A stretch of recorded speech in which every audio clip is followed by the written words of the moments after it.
Hello and welcome to the Cultural Care Series, a professional development programme for teachers, artists, community practitioners and cultural education advocates. The Culture Co-op is the chosen name given to the Lancaster District Cultural Education Partnership, one of over 100 LSEPs across the UK. It is the Co-op's mission to ensure that every young person across the Lancaster District has access to high-quality cultural activity, no matter their background, ability or circumstance. Our creative salons are spaces where professionals can nurture creative conversations and bring about personal development via networking, sharing expertise and supporting one another in a non-judgemental manner. So I'm Ellie Barrett. I am co-director of GRAFT Lancaster CIC. I'm Saul Argent. I'm the other co-director. We are a small community arts organisation based in Lancaster. And before we launch into this kind of reflection or looking a little bit at our activities through the lens of diversity and allyship, I think it's just really important to state the approach that we're taking to presenting our work today, which is not from a position of absolute comprehension. We are an organisation led by 4 white people. We're not claiming to understand how it feels to be an artist of colour working in the art world.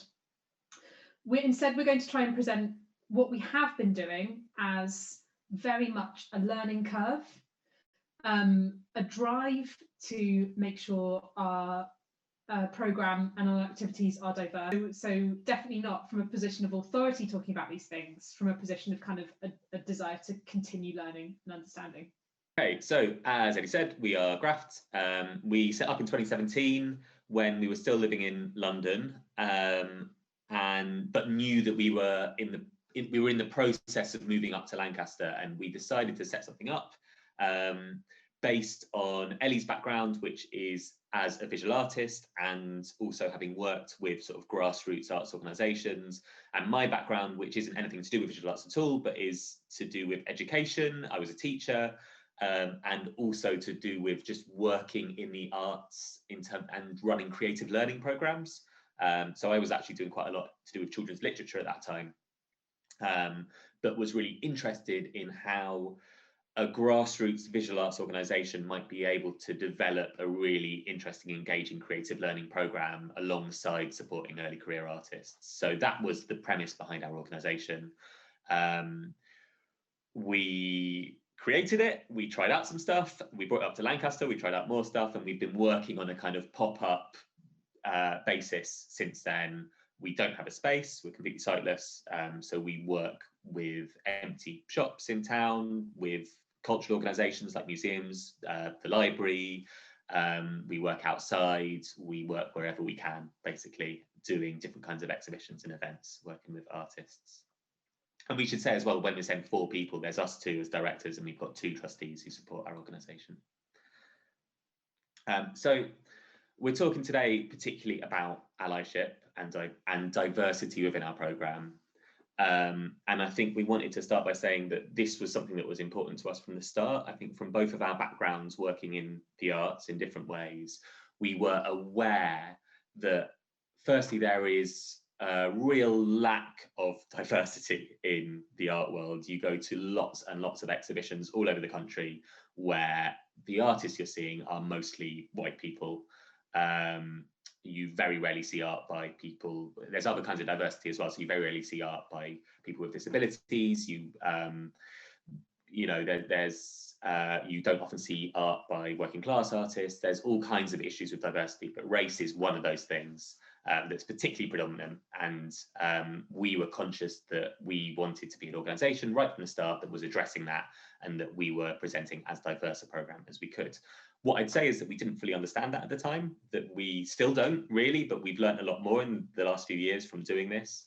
At this point in time, what that meant to us was just making sure that when we were putting on an exhibition, as much as possible, it wasn't all white people, white artists that we were showing. So this is our first ever exhibition. This was in London, in our back garden, which is very scraggly and full of ground elder. And for Artlicks Weekend in 2017, our first ever show, we decided to turn our back garden into a sculpture park, and we worked with three sculptors, Michaela Cullen, Karanjit Panessa, and Dominique White, and they transformed our garden with new works, which was loads of fun and a chance for us to just try out what we would do as an organisation. So, you know, 2 of those 3 artists were people of colour, but we didn't go into this with any kind of quota or saying it had to be this many artists who weren't white artists. This is just how it came out, but we were conscious that we wanted it to be a diverse group of artists. And then just a few kind of highlights from our programme to show how that approach that we took with Allen Road Sculpture Park has continued after we made the transition to the north. So as Saul says, we never really work with any sort of quotas or targets with the artists that we involve. But having said that, we do try to make sure, in maybe kind of quite an informal way, that we involve artists who are not just white people. And just an acknowledgement here as well that, as Saul was saying already, diversity comes in lots of different forms. Race is one of those, sits under that umbrella. So on the left is our contribution to Lancaster that we did 2 years on the trot. Obviously, we weren't able to do it last year. I think if we were, we would have had a bash at it. But this is our working with local businesses and shops who host a screen for us. And we curate a video trail that people, as they're moving through Lancaster, encounter video work by contemporary artists, certainly from across the country. Occasionally we've managed to work internationally, which has been amazing. So at the top left is Jaeyoon Choi, and then below Sade Misha in the year afterwards. And then on the right, Joe Cotgrave, who is a queer artist, stayed with us in 2018 and transformed our front room into first a studio and then an exhibition space. Here he is making work. And then below that, our kind of almost last hurrah before lockdown in October 2019, which was a group exhibition of 8 artists, all of whom were female identifying. And again, trying to acknowledge the people who are less visible in the arts world. And I should say also that none of these activities or events were necessarily promoted under this banner of look at how diverse our programme is. Here is an exhibition of 8 women. It was more that was just how it was. And we've tried to kind of build that diversity into our programme. And that's something we're definitely thinking about, how we maybe formalise that process or address it going forwards. So this is our most recent project and probably the most relevant, and also why we know Anne and the Culture Co-op. So Changemakers came about partly because we wanted to do something in response to the Black Lives Matter movement, as that was, as protests were happening around the world. It was, someone said to me recently that it was the Black Lives Matter movement in the last year was the biggest civil rights movement in history by number of people involved. So, there was a real feeling that we wanted to do something that was responding to that in a positive way through the organisation that we have. We weren't sure what that was. We talked to our trustees about it. They were, keen that we didn't just do something tokenistically for the sake of it. And at the same time, we have always been interested in working with different groups to sort of co-curate or to hand over the power of curation to other groups. And I'm particularly interested in working with young people. And so an opportunity came up to work with the Culture Co-op to get a small commission to do a youth-led piece of work. And so we decided to bring the 2 things together and work with a group of young people, showing them how to curate an exhibition, thinking about race and racism and how that relates to the art world, and curate an exhibition that responded in some way to Black Lives Matter. So we ended up working with 6 young people, aged between the age of 13 and 17. We ran a series of workshops, and actually I'm going to show you on the website that we set up with the young people, because that's a bit more interesting to look at, a bit about these workshops. Does that come up? Yeah. Do you want to click on about the exhibition? Okay, cool. So we worked with 6 young people. We ran, I think it was 6 weeks of workshops where we looked with them at the historic relationship between art and activism. We looked a bit at sort of what is art, what do we mean by art? You know, these were young people who did have some interest in the arts, but they weren't, you know, going regularly to exhibitions. They had a sort of creative side to them, but we needed to do some grounding stuff as well into, you know, what can be art and what does an artist do and that sort of thing.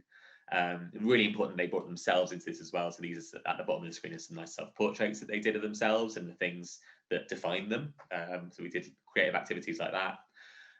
So we went from that sort of intro stuff to thinking about the Black Lives Matter movement and what was going on in the world and how they felt about it and what they knew about it. And then we looked in more detail at racism in the art world and what we saw as a lack of opportunities, particularly for Black artists who are collected far less than white artists, exhibited far less, and just not really represented, particularly, I think, by big institutions, but also across the art world. And so we looked at why that might be an issue, what that might mean for an early career Black artist, and we decided how to respond to that in an exhibition. We talked about different options for that, what that might look like, what curation meant, and how they might do this in under lockdown conditions.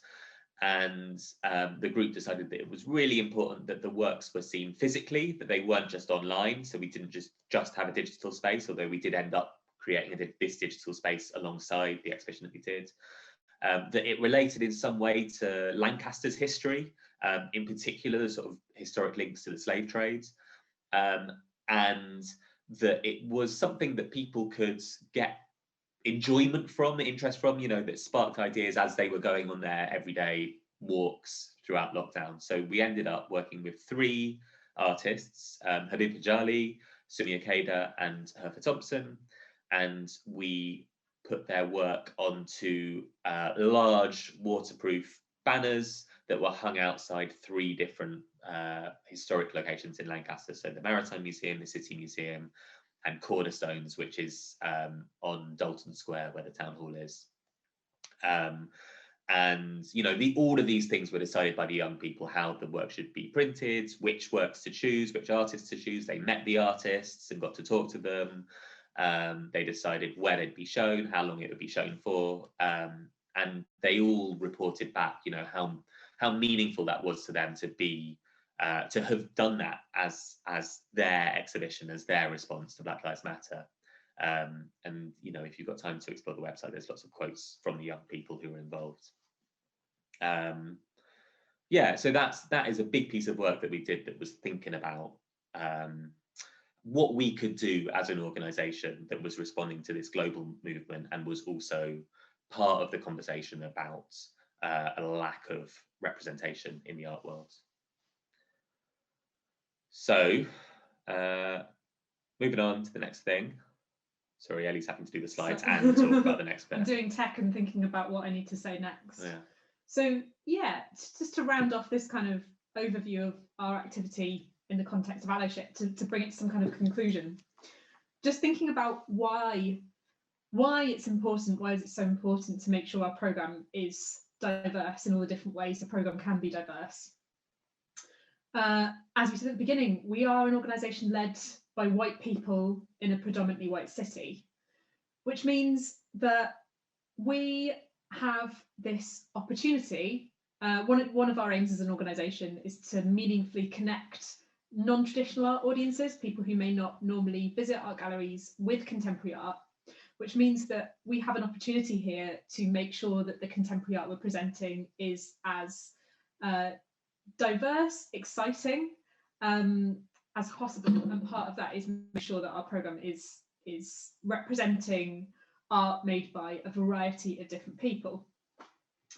And we think this is as important for an organisation based in a small city like Lancaster as much as it would be if we were based in kind of a metropolitan city.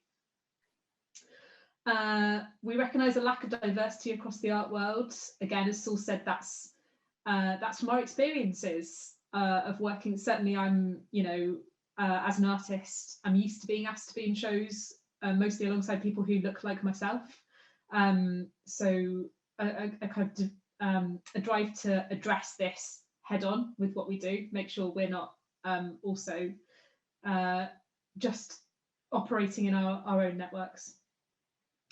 And then finally, and I think for me the most important point, we are the gatekeepers of career sustainability. So because we work with artists who are early on in their careers, we tend to work with artists who are kind of straight out of university to about 10 years into their career. That means that some of the opportunities, some of the artists we work with, this is the first opportunity that they've had, the first thing that goes on their CV, the first presentation of their work to audiences. Not every artist we work with, but a lot of them, which means that because we're giving them what could be their first opportunity, it means that they could go on to achieve career sustainability. So we are almost the gatekeepers that who have the responsibility of making sure that we're lifting up artists of colour alongside white artists as well. One of the artists that we even worked with for Allen Road Sculpture Park mentioned that they were given a solo show in London because a curator came to see the exhibition. So it really is as important for a small organisation to kind of boost artists up from the very start of their careers. And then again, acknowledging that we are on this learning journey, we have lots more work to do, we have lots more to understand, particularly because we are white-led. So what we are trying to do looking to the future. So the first thing is to try and diversify our trustees, making sure that it's not simply the artists we work with, but it's also the organisation, how it runs, how it operates, is the product of different experiences, different viewpoints. So this means that our organisation has to represent different voices. We've currently got an open call for trustees at the moment, and we're doing work to make sure it reaches out to different networks across the UK to welcome more applications. This is something that I think we've always tried to do, as in do our research. So as curators, as people who sometimes we run open calls for artists to come to us, but a lot of the time the artists we work with are by invitation because we've seen their work, which means there is a responsibility and onus on us to make sure that we look outside. Again, the artists who might be more visible because they are more represented in exhibitions that we see compared to artists that we don't, which means we have to make sure that we are actively going to see shows, looking online, making sure we do this as much as we can. And then finally, consult audiences, which is something that we have been trying to do more and more in our programme in an effort to democratise it, but make sure that the audiences we speak to aren't just, again, residents of Lancaster who are mostly white, but build relationships with diverse groups in the area. So these 3 points represent the governance of our organisation, the artists that we work with, and the audiences that engage with our activities and our events. So on kind of 3 different levels, which hasn't really existed in our operations before. It's mostly been about the artists that we work with. So there is an acknowledgement that this has to happen on different levels moving forward. That's it. I just looked over to you to do a very nice professional ending. That's our presentation. Thank you for indulging us. Should we have a chat about it? Yeah, great. Thank you very much. I'm kind of interested in the Changemakers project, because that's obviously been a sort of slight change of direction in a way from, organically from where you've grown from. And it obviously looked like an interesting project. And it looked like working with the young people as proto-curators was really interesting. How did you also did a lot of work around all those issues. How did you choose, or how were the artists chosen? Because you had 3 artists, didn't you? How did that happen? Because I guess their awareness of artists may be small, or whatever. Yeah, I mean, yeah, it was something that I think I was quite not concerned about it, but it's not a process that we had to design it really to make sure, because normally we run an open call, which in this case we didn't have the time scale to do. And I also think there'd be something a bit off about, well, there's something really tricky about doing an open call specifically for artists from a particular group. I think it made more sense to actually, for us to, it puts the work onto the artists when you do an open call. And that sometimes is a useful thing if you're doing a big open call and getting loads of people to apply. But I think for when you're specifically addressing an issue like we were, doing an open call would be putting the work to apply to us onto Black artists who might not be shown. Whereas we could do that work, we could do lots of research, look at different artists, look at different exhibitions, create resources that we then handed over to the young people we were working with, and guide, give them support, but let them pick the work that really resonated with them. So we were doing the work, and I think that was important with this one. Yeah, it was kind of trying to replicate the process that Saul and I might go through if we were to invite an artist. So Saul and I started by doing a huge amount of research into Black artists who were working across the UK, who were kind of fit into GRAFT's remit generally, which is kind of in the first 10 years of their careers, and built this really massive database with kind of notes on each artist and link to their website, which is normally, and any kind of documentation of any exhibitions. It's quite useful during COVID that a lot of them had online exhibitions that were running at the time. And then we kind of gave the young people a week to go through it. And we had notes kind of saying, before we did that, we built up to this. So we were kind of saying, we looked at a lot of art made by famous artists, some of which were people of colour, some of which were white artists. So just a lot of kind of talking about art criticism and why they might like a piece of work. So they were coming into this database already with a better understanding of what they liked and what they didn't like and why that was. So we kind of had a bit of signposting in that database. This is a sculptor who works with ABC. This is a painter who does photorealistic painting, this kind of thing. So they could already pick out the things they were interested in. And then we had a workshop where they came back with each of them came back with their 3 favourites and presented to the group. So it was almost like they were kind of, it was a bit of a show and tell, I guess. But talking about why they liked the work, what they understood the work, and why they wanted this artist to be involved. And there was a lot of agreement, actually. There was, I think, everyone in the group had one of their top 3 in the show. Yeah.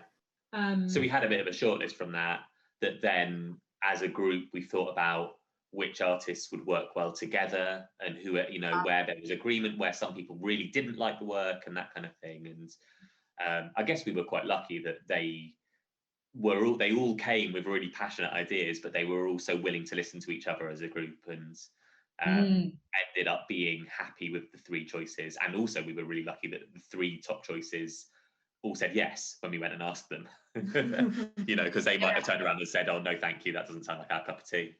And there was a bit of anxiety about something I should have mentioned in the presentation as well. I think it's really important not just to look at work made by Black artists as falling into the remit of activism, not only not only exhibiting it when you're saying we're exhibiting this because we're being activists. We've also got to that others it, that puts it in a separate space, which is absolutely not what we want to do. So there was a bit of anxiety that the artists could have very, very rightly perceived it in that way, I think. So that it was kind of thinking about how we framed it and making sure that the young people had an understanding of that as well, which I think they did. But I think we've kind of come out of it now with this. We've just applied for some funding to hopefully run it again. And we're able to definitely articulate that process now that we've kind of piloted it. Which is really useful. So it's a bit of a resource, I think, that process now. Because you did a piece of youth-led work, didn't you? There was a piece of work that you did involving young people. Yeah, well, we've got an exhibition online of Yeah, it's still ongoing. lockdown project that young people have been doing, and so it's been quite interesting to do. So Yes. yeah, I think it started off as something that was going to be quite brief, and then lockdown kicked in and everything's kind of elongated. Yeah. So yeah, but that's been quite nice to do, to sort of work with them, although it's been on Zoom most of it because of the lockdown. So how did you find that, doing it online? Well, kind of. I don't know. What do you think? No, it's kind of intriguing in a way, because it's a kind of a collaborative venture that we kind of were brought into it as kind of advisors in terms of curatorially to help with and we said we could host it online. So at the beginning, I mean, a lot of the work had already been kind of been a call out, a youth group that was working with someone from the city council and Rachel from More Music. So they'd already got established. So we came in part way through and helped to sort of guide it along a wee bit, and so it helped to facilitate what they wanted with it curatorially online, and then. So there's not been workshops or anything like that as part of it. It's been a kind of trying to encourage people to respond in their own sort of personal way to what the impact of being in lockdown has been for them and what they might have positive. And there's been some interesting stuff, if you've looked at it online, some interesting stuff comes through. It's a writing and some of the images, a lot of Black Lives Matter stuff come through, which taps in, and that's just been a kind of spontaneous response from people rather than. I think there's some of it's come through like the Lancashire Youth Challenge, so they'd had some workshops that were guided some of the work that came through that. But so hopefully there's going to be a live exhibition as well. You know, that's the next phase of it. Eventually, yeah. So we were talking about that at the last meeting. So that hopefully it's just. Yeah, it'll happen sometime in the next 2 or 3 months, in possibly some shops and empty spaces. We don't know yet. So there's those at the moment, isn't it? An interesting thing, definitely. What was that, Saul? Sorry. I said there's plenty of empty shops and empty spaces in town at the moment. Yes, isn't there just? Yeah. It's a difficult time for people, isn't it? Yeah. So sort of but and it's certainly something that we'd like to get involved with more as well, and it's that kind of thing. But there is that. How did you find through your workshop experience with that kind of? I know you Saul, from your background as teaching, will have had much more experience of working with that kind of age group of people. But obviously you. Presumably, were they a group of people that were from different backgrounds, or did they know each other, or were they strangers to each other, or? They didn't know each other. 2 of them did go to school together, but didn't really know each other. They were in different year groups. It even took them a long time to figure out they went to the same school. Yeah. And I guess I was fortunate in that my other job outside of GRAFT, I do a lot of work with young people, not so much delivery, but I've been involved in supporting other people to do delivery as that's shifted online. So I picked up a lot of tips of, how to build a bit of the kind of thing you'd do if you met up in person and played games and, do get to know yourself and that kind of thing. So we made sure we built plenty of that into sessions. I think well-being's a big thing for young people at the moment in terms of with things shifting online. Sometimes the last thing they want to do is be on a Zoom call, having spent all day doing online school, or actually most of them were physically going to school at the point that we were doing these online workshops. But even so, just making sure that everyone's all right and that they're having, the most important thing is that they're having fun. It was quite a serious project and we wanted them to do quite serious things and understand that the choices they were making had a real impact. I mean, they were deciding on artists who would be getting paid to do work. So that's a bit of responsibility. but we wanted to make sure they were having fun as well. I think that's pretty essential, especially in the last year. Yeah. So did you? I mean, I presume I've kind of assumed, actually, for some bizarre reason, I thought that there may have been face-to-face workshops, but obviously it sounds like everything happened online. It was So, always a that must have been quite a challenge for them as a group as well, because they were. It's one thing working online with people you know. Yeah. It's another thing that remoteness of the media with. So did you find that there was an overlap in terms of do you feel that they kind of bonded as a group, that there's a kind of there was a lot of common feeling amongst them about? I think so. I think we didn't have a huge amount of time with them, so I don't know if they ended up with lifelong friendships out of it. But they got on, and they worked really well as a team. We did have a little bit, so we had one young person who was a part of the early workshops who didn't speak English as the first language. And she struggled a bit. She was really interested in being involved, and we tried to give her some extra support and make sure that she was, really welcomed into the group, and that we made sure that she knew what was going on and that kind of thing. But I think when it moved from the more structured workshops into the more sort of informal, we'd just have like quick get-togethers where we went through some planning stuff and talked about the exhibition, but we weren't doing activities anymore as much. She dropped out in the end and was less involved in that part of the program, because I think she was really struggling to follow it and to feel engaged. So that was quite hard. That's I think a gap in our knowledge, though. I think that's important to say in the context of allyship. Is that something that was something we didn't have experience of, to make sure that young person who was of a different background, English wasn't their first language, we didn't have the skills to facilitate that and to really welcome her. So that's we got to address that. That exposed a kind of gap in our experience and understanding that we would like to fill. Yeah, that's quite sophisticated stuff. Frozen up a bit, Ellie. Yeah, but that does sound like that actually has been quite a learning opportunity as well, in that kind of how can you make that build in that inclusivity that people maybe, as you said, with English as a second language. It's very, very difficult, that, though, because it's probably difficult enough face to face. I taught English in Greece for a year, and they had the advantage on me because they all understood what was going on in their own country, and I only had a very scant understanding of what was going on.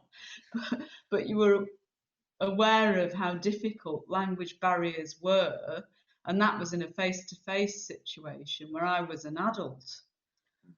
And I think it's just very difficult, isn't it? And then if you add on the sort of on-screen thing, that's another layer too. So it's hard. Not necessarily beating ourselves up, just to reflect that's something that, as we're thinking about, as much as we're thinking about artists that we want to represent, we've got to think about how we engage with audiences, and for that to be meaningful and for that to be welcoming as well. So I think that it was a very valuable thing for us to kind of point to that experience, go, hang on, here's another thing that we can be doing in the future. I think what's really refreshing as well is that you're open to saying that we didn't get that exactly right. I think there's a lot of people out there who don't admit their failures, which this is part and parcel of being an artist and being in the creative world. You've got to try and fail and get it right. And I'm sure that the person that engaged, at least for that short period of time, still got stuff out of it. I hope so. It was just the nature of the project and the lack of time that you had, that ultimately, she made a choice. They made a choice, didn't they, to kind of not engage. That was for them, so they felt confident enough to actually stop engaging at the same time as well. Well, I think that's that acknowledgement of what we're doing wrong, as well as trying to do what we think is right, if we've learned nothing else from what we've heard from the Black Lives Matter movement, I think it's that. I think it's that we've got to accept when we haven't noticed, and accept and listen to feedback when we haven't got something right. I think that's one of the huge takeaways from the last 12 months. So that's something I guess that we're trying to do as well. Yeah. And how go on, sorry, Roy. No, it's all right. I was just going to say, in terms of recruitment, obviously you ended up with one person that joined in that English wasn't their first language. So how did you manage that kind of recruitment to try and get a wide spread of participants? Did you have a particular process of recruiting? So we put stuff on. We did a lot on social media. We contacted local youth organisations. We didn't do so much through schools because it was out of term time when we were doing the main bit of recruitment, but normally we would have gone to schools. What else did we do? We did reach out to people like Rebecca Novell. That's right, yeah. And Global Link. So people that we knew were connected with groups in the city. We weren't aware of, in fact, I think they formed after we were recruiting, but people like Geraldine Onek at Lancaster Black History Group. So we weren't able to have that relationship while we were recruiting, but they engaged with our program after we kind of recruited for the young people. So I guess that's what we're saying when this is our experience really running Changemakers, that demonstrates those relationships can be stronger as well. But we've definitely reached out and started those conversations and kind of let people know we're here as well. So for Changemakers recruitment, but also looking into the future. I think it demonstrates as well that the infrastructure might not be there locally to facilitate these kinds of connections and networks with young people. I mean, schools tend to be a massive gateway into engaging with young people, and then we get the pandemic for a year. As schools are on, they're off, they're on, they're off. I know that us at the Culture Corp were finding it difficult to engage with schools for that whole 12 months. Obviously, the youth services in Lancashire is kind of on its knees. So, the pathways to engaging with young people from diverse communities is quite fractured anyway. So it's great that like the Lancaster, Black History group is, there are groups like that forming as a result of all these things that are going on in communities. Because it is something we've learned as well, from living in Lancaster, but maybe that we've noticed more in the last year, that actually it is a predominantly white city, but there is diversity here. There are lots of different groups. And I think it's easy to just say, oh, we're quite a white city and forget about that. But there are, there's diversity in all kinds of different ways here. And this is making a total assumption, but I imagine that it's rare that people from non-white groups see themselves represented in the kind of activity that goes on here. So yeah, that's been a real learning point. Just from doing bits of work with Lancashire Youth Challenge through Culture Co-op recently, finding out that there's a huge number of Chinese students at the grammar school who are boarders, and that's a whole group of young people from a different ethnic backgrounds who are here in the city. They're our neighbours, and I wouldn't have known that if it wasn't for that. Running a workshop with Lancashire Youth Challenge. The work that Geraldine Onek's doing about Lancaster Black history, I think, is amazing, because no one was telling those stories before, other than a few academics here and there. That wasn't, you might get the odd tour that a few people would go on, but it feels like the work she's doing is so important and is right here on our doorstep. So I've learned an enormous amount about this area in the last year. Yeah. Is she doing work connected with the slave trade and the Lancaster legacy from the slave trade? Yeah, so she's working with people like Professor Alan Rice doing a project at the moment with I think they've just gone for funding to do a project with the Judges' Lodgings that's looking at all of these stories they've connected of freed slaves who lived in Lancaster, and they're commissioning us to make portraits of them based on descriptions and things like that. So really kind of like making actual images for these people that we don't currently have. So it's taking these kind of narratives and this history that no one has exposure to. Lancaster was the 4th biggest slave port in the UK. Like, that's crazy. And just kind of making these resources. They're doing lots of work. The interesting thing with that is, I used to work at the Judges, but it's a while ago, and in the year that was the bicentenary of the abolition of slavery in the UK, which was, I forget, it was 2000, oh God, I won't remember, something like 2006, 7, something like that. 2007, because that was when the Bernard Hamid work, the dinner service, was on display there. Yeah. So that was commissioned by the Judges then, and I was there then. So there was a flurry of things, and Sue Flowers did something at the Maritime, and there was stuff, but and there was a slavery pack, there was an education slavery pack and stuff like that. But then it's almost like it just had its day. It hadn't, but that bicentenary thing had its day perhaps, and it then went quiet. So I think it's maybe quite good that the Black History Group is re-waking that up, because it has been there, but then it's almost like got dropped. So that's actually good that that's coming back. And I remember being Judges, and sort of Black visitors coming around and looking at Lebaina's work and stuff. It's interesting, but there needs to be more of that stuff happening. And I think the thing about that you're saying about the ordinary lives of the slaves who were here, that those hidden histories, I think is really interesting, because it gives a whole different perspective on all sorts of things that people think they probably do think they know about, like immigration. They think that immigration, people coming from other places, is a sort of new thing, but it's not. It's always happened. It's got overlooked and stuff. Yeah. I suppose also as well, it's possibly interesting the fact that there were these people, free Black people living in the area, but do they have ancestors that still live in the area, or what was that kind of? Were they just a kind of curiosity almost? And through the fact that they would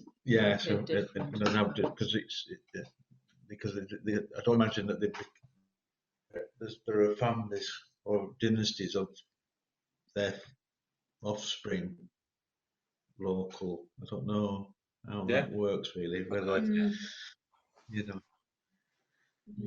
it's interesting, isn't it? Whereas there's probably lots of written stuff about the Gillows and all the family and their histories. And who's telling the other stories. Yeah. It is interesting. I remember being in there one day, and an older lady came in, and she was from one of the slaving families, and because we knew who the slaving families were, and she was from the Satterthwaite family, and she was talking about artifacts that they had at home that they'd acquired as a family, and there's all sorts of but they're hidden, like you say, it's hidden. So it's is that the same family as the monument outside the priory? Yeah, that is. That's the one that they're looking to be changed, isn't it? Or looking to try and fundraise for something or other to, for whatever reason, to set up a new kind of a monument that kind of acknowledges something different about that kind of history. Yeah, interesting stuff. Yeah, and what do you feel? I suppose my other sort of curious question was, now that you've done Changemakers, and I know you've you may rerun that. But what are your sort of feelings about those issues in terms of previously you'd had a fairly informal approach, and then obviously this, and that's a full-on address approach. And what do you feel about that now moving forward? I know there's the rerun of Changemakers, but what do you feel about that more informal approach now in other aspects of your work? I think the kind of the thing that we're really concentrating on now is the trustee open call. And I think because we are an organisation led by white people at the moment, there is a fear of doing something that's not useful and not the right thing to do. And I think that's another reason why we need to have people involved in our organisation who can advise us on what would be better, change of step. And I think that the kind of diversifying the organisation, the people, so that's all the trustees, but also consultation with audiences as well would do that. And whether it's right, because I know there's a lot of debate in the arts as to whether establishing quotas and targets are the right thing to do, or is that just tokenistic, which is shaky around grey areas.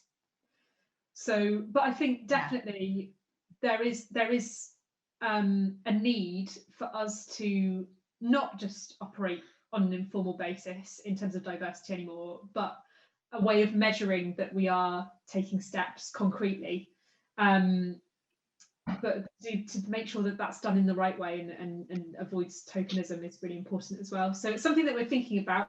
It's now built into our business plan in a way that it wasn't before. So it's one of our three.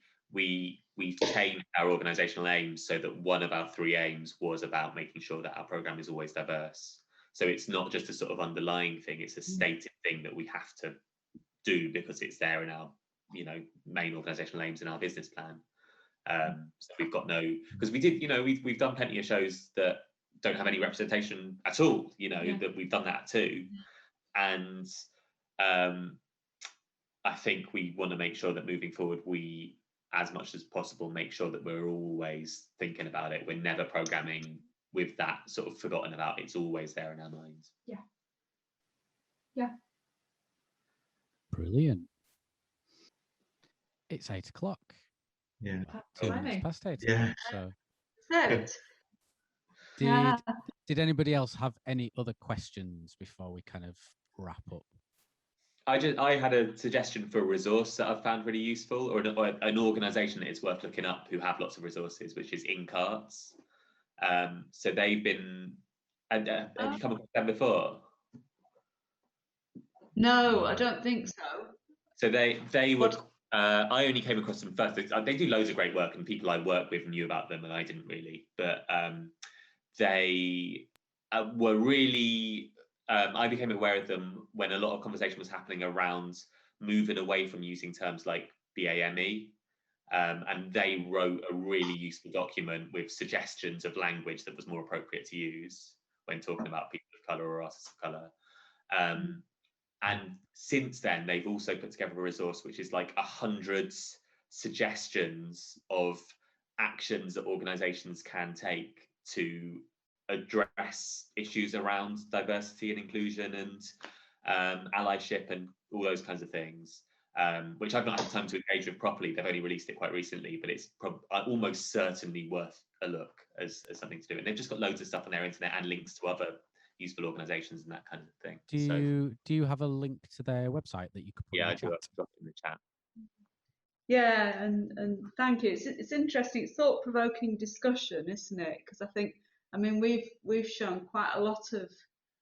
When I think about our programme, we've shown quite a lot of things that are diversity shows, and I think the thing that always we haven't consciously set out to do that specifically, but that's what's happened. And I think the thing that sort of comes up every time is just how this person is presented as a real person, in whatever they are, you know, whatever their dialogue is about what they're doing and how they're connecting with the audience. Yeah.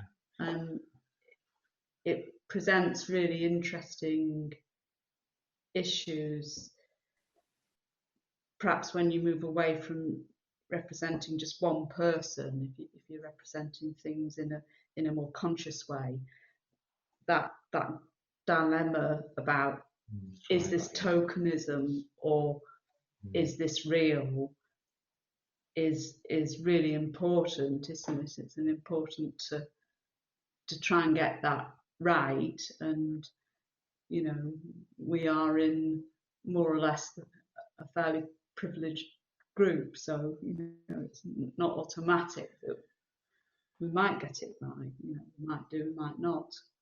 Yeah, and it's partly about trying to allow that authentic voice to come through rather than it be mediated as well. And it's that kind of finding that balance to allow the artist and maybe the audience as well to feel and express what is real for them without other people having to shape it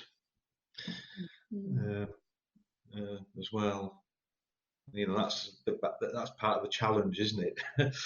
Yeah, exactly. Have you found when you've been working with artists of colour that that they would consider that's an important part of their message? It really depends. Or does that vary quite a lot person to person? I think it varies quite a lot. Yeah. So, for example, the two artists of colour that we had in Allen Road Sculpture Park, Dominique White's work is all about Black identity, Black history, the slave trade, diaspora. But Karanjit Panessa, who is of Southeast Asian background, makes work about digital spaces that obviously, like, we all have our own identity built into our artwork somehow, but Dominique's is very explicit and Karanjit's wasn't necessarily. So yeah, I think it very much depends on the artist, and we try to work with artists who take different approaches as well. I think that's really important to say.